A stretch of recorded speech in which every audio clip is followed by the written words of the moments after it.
Hello and welcome to this brief tutorial on operating your WordPress website. We begin today on the login screen, which is the first thing that should be seen each time you want to make changes to your site. The current username, as you can see, is admin. This can be changed from settings after logging in, but for now it has been left to the default setting along with the password that was chosen when this site was established. Now let us log in. The first screen after logging in would be the dashboard. From here one can make changes to their site, add posts, change their current theme, and really a host of different activities. For your WordPress site, this is not the important part, so let's continue to the home page. As you can see, we are now on the home page for PBNWord. When logged into your WordPress, you will see text at the bottom of every page called Edit this page. This is perhaps the easiest way to make edits on a small scale to each individual page. Once this link is clicked, it takes us to the backbone of the site where changes can be made. This is the same for every page visited when logged in as admin.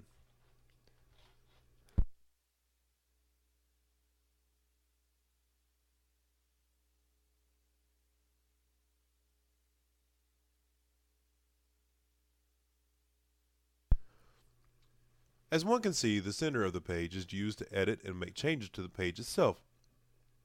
Changes include text, images, and video that can be seen once the page is updated.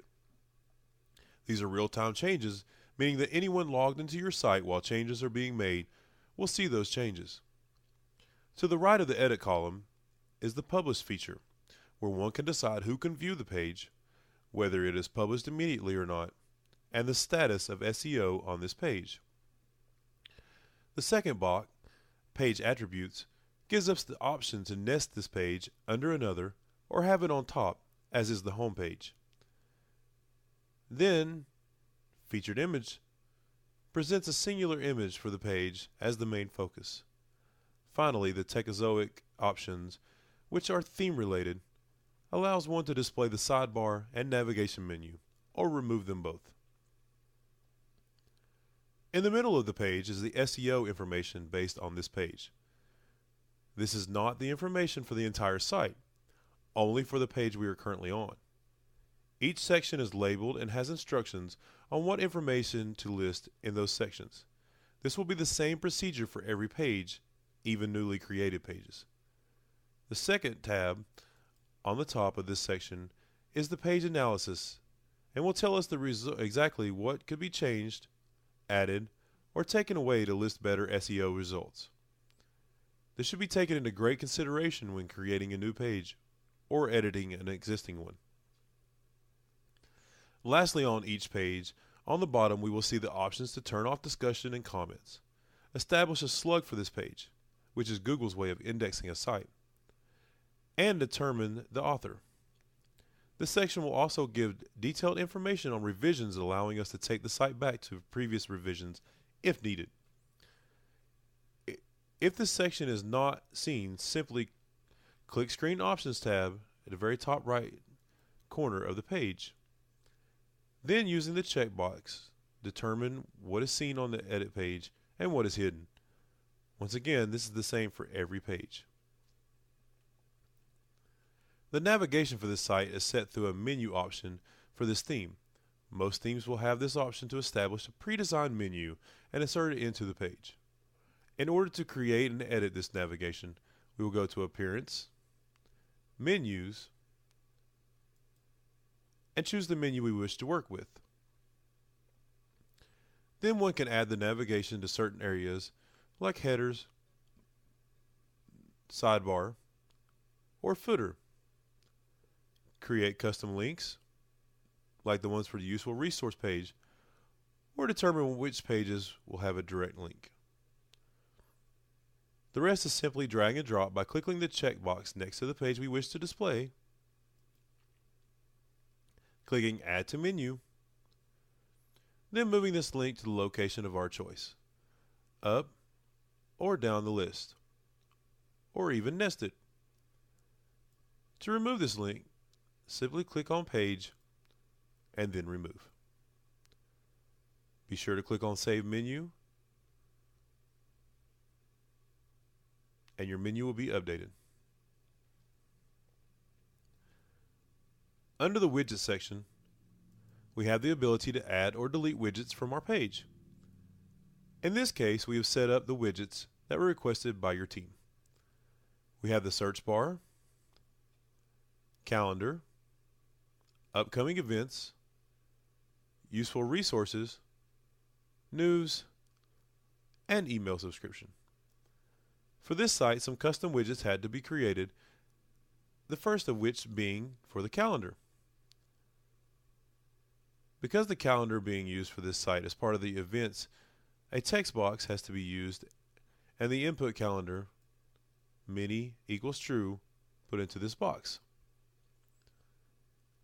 The many equals true is what controls the smaller size of the calendar and allows it to sit nested in the right sidebar. The next text box is for upcoming events, which is controlled with the event list being added in this box.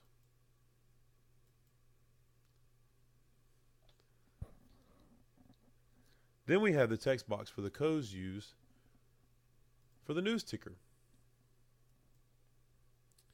In this text box, the information for your news ticker has been added and is presented on each page. Widgets can be added or taken away from any of the areas on the right by simply dragging and dropping the appropriate widget.